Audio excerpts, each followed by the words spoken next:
Vous avez eu une idée de business et vous avez peut-être travaillé à chercher quelques chiffres, à établir une rentabilité, une marge, éventuellement peut-être que vous êtes renseigné sur les structures juridiques, etc. Donc vous avez fait déjà quelques recherches qui vous permettent de dire qu'aujourd'hui, votre idée de business est passée à l'état de projet. Vous êtes beaucoup plus avancé clairement qu'avec une simple idée dans votre tête, mais pour autant, vous restez un petit peu à l'arrêt parce que vous ne savez pas comment vous y prendre pour mettre en place ce business-là, pour le créer, le monter, de façon à pouvoir le lancer. Donc voyons comment vous pouvez définir les étapes pour lancer votre projet de business. Chaque projet de business est spécial. Il est unique, mais la démarche reste la même. Il y a des choses à faire, il y a des choses à ne pas faire, bien évidemment, mais je n'en parlerai pas aujourd'hui. Il y a quand même une démarche à avoir que vous devez faire quoi qu'il arrive, peu importe le projet de business que vous avez, pour pouvoir arriver à lancer votre entreprise. Alors ce qu'il vous faut faire en premier, c'est de lister tout ce que vous devez faire pour lancer votre entreprise.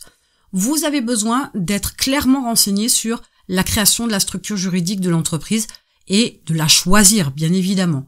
Puisque vous allez avoir tout un tas de possibilités au niveau juridique, il vous faut faire un choix et savoir quelles sont les démarches que vous devez faire pour la création de cette structure. Vous aurez peut-être besoin d'un site internet. Bien évidemment, là aussi, il y a tout un tas de choses à faire. Il y a le logo, la charte graphique, le nom de domaine à bien définir, la présentation, le design de votre site, peut-être que vous ne le ferez pas, peut-être que vous le déléguerez, peu importe, mais il y a des pages spécifiques à créer, etc.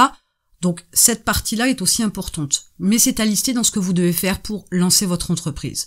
Vous devez penser aussi à vos produits, bien évidemment, vos fournisseurs, déterminer les prix d'achat, les coûts de revient pour ces produits-là, ou déterminer la liste de vos prestations de services, peu importe. Il vous faut savoir aussi comment vous allez vous y prendre pour effectuer ces prestations de services. N'oubliez pas non plus de trouver votre transporteur si vous faites par exemple du e-commerce. Bref, il y a tout un tas d'informations au niveau de vos produits, que ce soit des marchandises ou que ce soit des prestations de services, qu'il vous faut clairement positionner une bonne fois pour toutes. Vous devez aussi réfléchir à toutes vos stratégies de communication, de vente, etc. Tout ne se fait pas comme ça sur un claquement de doigts. Vous avez besoin d'effectuer toutes ces tâches-là pour pouvoir lancer votre entreprise. On ne lance pas l'entreprise pour après réfléchir à la stratégie. Ça n'a pas de sens et ça vous fait perdre énormément de temps quand on fait de rentrer du chiffre d'affaires. Toutes ces choses, toutes ces tâches que vous devez lister, vous devez clairement y réfléchir et ne laissez passer aucune tâche à accomplir pour lancer votre entreprise. Utilisez toujours cette méthode qui consiste à vous projeter comme si aujourd'hui l'entreprise était créée. Dites-vous bien aujourd'hui, je commence à travailler. Par quoi je commence ? Si vous vous dites, je programme mes publications sur mes réseaux sociaux, eh bien posez-vous la question, est-ce qu'à aujourd'hui, j'ai des publications déjà créées d'avance ? Si tel n'est pas le cas, ça veut dire que ces publications-là, vous devez les prévoir avant le lancement de votre entreprise. Ça fait partie des tâches à accomplir. On ne crée pas sa communication une fois qu'on a lancé l'entreprise. Il faut y penser bien avant parce qu'il y a tout un tas de choses auxquelles il faut réfléchir. Il faut réfléchir au style graphique, au contenu, à la valeur ajoutée, au ciblage, etc., aux heures de publication. Bref, il y a tout un tas de détails sur lesquels vous devez réfléchir, que vous devez positionner au préalable. Ça ne se fait pas à la dernière minute et ça ne se fait surtout pas après le lancement de votre entreprise. Ça n'a aucun sens. Je pourrais presque vous dire que la création en l'état de votre entreprise au niveau juridique, c'est presque la dernière étape à effectuer, la dernière tâche à accomplir. Mais commencez déjà par simplement lister tout ce que vous devez faire pour lancer votre entreprise. Bien que cette liste ne soit pas limitée, puisque vous pourriez vous rendre compte par la suite qu'en vous projetant, il vous manque certaines choses. Donc vous pourriez encore l'agrémenter de certaines tâches à accomplir. Mais faites quand même l'effort de bien remplir cette liste-là pour savoir où vous allez et ce que vous avez à faire. Ensuite, vous devez définir la date à laquelle votre business doit être lancé. Pourquoi vous définir une deadline ? Tout simplement parce que si vous ne vous mettez pas la pression, vous allez vous trouver tout un tas d'excuses pour ne pas faire les choses. Vous êtes fatigué, vous n'êtes pas pressé, il y a une priorité la famille, il y a une priorité ailleurs, il y a un souci avec votre voisin, il y a un souci avec votre voiture. Tout ça ne sont que des excuses pour ne pas faire les choses et vous êtes le seul maître à bord, vous êtes le boss.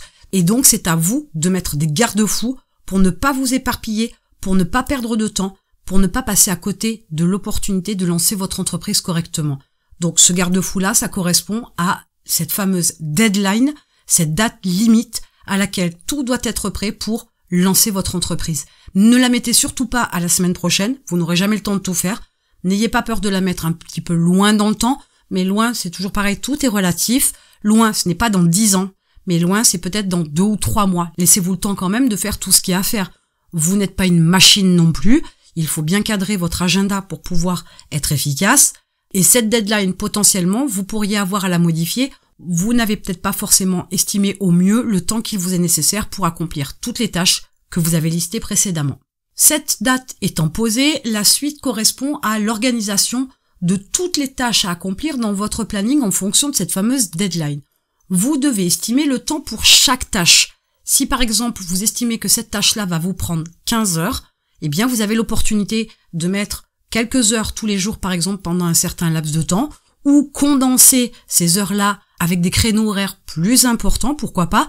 Ça c'est à vous de voir en fonction du temps que vous avez à disposition. Ça dépend si vous avez encore un autre job ou pas, mais vous devez clairement estimer le temps global sur chaque tâche à accomplir, et en estimant la durée d'accomplissement de ces tâches, vous allez pouvoir avoir une idée approximative du temps que tout cela vous prendra. Si vous estimez que vous pouvez étaler toutes ces heures-là sur 6 mois, eh bien là vous pouvez vous rendre compte que la date que vous aviez prédéterminée pour lancer votre entreprise n'est peut-être pas la bonne. Il va vous falloir peut-être la reculer, ou pourquoi pas peut-être l'avancer. Peu importe, mais c'est en faisant l'estimation du temps dont vous allez avoir besoin pour accomplir toutes les tâches pour pouvoir lancer votre entreprise que vous allez pouvoir peaufiner, améliorer votre fameuse date de lancement, votre fameuse deadline pour que tout soit prêt.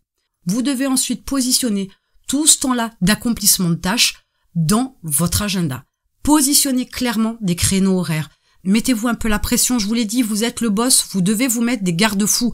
Il n'y a personne qui va vous prendre par la main, il n'y a personne qui vous mettra un coup de pied aux fesses, il n'y a personne qui va vous mettre la pression, vous êtes tout seul. Donc positionnez tout ça dans votre agenda et tenez-vous-y. Vous devez vous mettre au travail. Si vous le mettez sur votre agenda, c'est bien, c'est un premier pas, mais ce n'est pas suffisant. Vous devez accomplir toutes ces tâches. Donc, une fois que c'est clairement mis dans votre agenda, à ce moment-là, il faut suivre votre agenda. Ne vous posez pas de questions, ne trouvez pas d'excuses, faites le sacrifice de certaines choses, il y aura des compromis à faire, mais ça devient votre priorité. Vous créez votre avenir, vous créez votre vie future. L'idée, c'est d'atteindre un ou plusieurs objectifs, et vous devez le faire maintenant, ce sacrifice. Vous devez faire maintenant ce compromis, parce que plus tard, il sera trop tard. Tout ce qui est passé ne revient pas. Donc si vous le faites pas maintenant, vous aurez peut-être à le faire plus tard. Et je dis bien peut-être parce que vous pourriez entre-temps vous trouver des excuses et ne rien faire. Choisir le confort et la sécurité plutôt que de choisir le compromis et le sacrifice, de faire des efforts pour pouvoir y arriver, de ne pas avoir de satisfaction immédiate, de n'y voir même que des contraintes pour pouvoir créer votre futur. Mais rappelez-vous, vous avez peut-être passé 15 ans à l'école pour pouvoir avoir votre bac, tout ça pour avoir juste ce simple bout de papier. Imaginez-vous ce que vous pourriez être capable avec autant de sacrifices pour pouvoir construire une vie meilleure, votre vie de rêve, votre vie meilleure. À vous de voir ce que vous voulez faire. Mais continuons. Je vous invite quand même à faire un point chaque semaine par rapport à votre planning et aux tâches accomplies. Parce qu'il se pourrait que d'une semaine à l'autre, il y aura peut-être des semaines où vous avez travaillé rapidement. Il y aura peut-être des semaines où vous avez travaillé plus lentement. Peut-être que vous avez eu des excuses. Mais toujours est-il que vous devez vous tenir à votre timing. Donc faites le point chaque semaine pour pouvoir rectifier d'une semaine à l'autre ou peut-être d'un mois à l'autre, mais toujours dans le souci de pouvoir accomplir toutes ces tâches dans les temps pour que vous puissiez lancer votre entreprise à la date que vous avez fixée précédemment. Vous devez respecter votre engagement vis-à-vis de vous-même.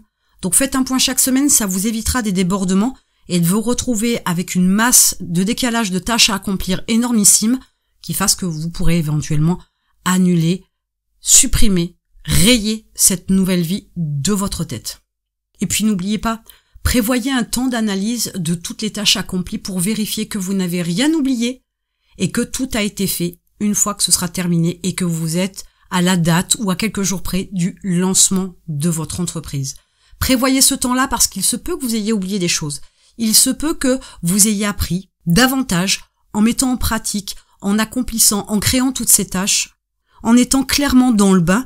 Il se peut que vous ayez appris tout un tas de choses qui fassent que, une fois que tout ça est terminé, avec un peu de recul, que vous analysez tout ce que vous avez fait, vous pourriez vous apercevoir qu'il manque des choses. Vous pourriez vous apercevoir qu'il y a des choses où vous pouvez aller plus loin. Vous pourriez vous apercevoir qu'il y a des choses superflues. Ça pourrait aussi arriver parce que vous avez une meilleure option, une meilleure possibilité, une meilleure stratégie. Donc prenez aussi le temps d'analyser tout ce que vous avez accompli pour être sûr que vous n'avez rien oublié, que tout a été fait, voire même que vous pourriez améliorer certaines choses pour être au mieux pour pouvoir lancer votre entreprise. Prévoyez ce temps-là d'analyse. Ne vous jetez pas à corps perdu dans toutes ces tâches à accomplir sans avoir fait une analyse à la fin. Il se pourrait que dans l'urgence, dans la volonté d'aller vite, parce que peut-être que vous avez quelques épées de Damoclès au-dessus de la tête, ce qui n'est pas forcément une bonne chose, vous décidiez donc d'aller plus vite, d'aller très vite, et que vous loupiez quelque chose. Donc prenez quand même le temps d'avoir ce recul-là pour pouvoir analyser ce que vous avez fait, pour être sûr que vous partez sur une bonne base, même si vous n'êtes jamais sûr de rien sur le principe.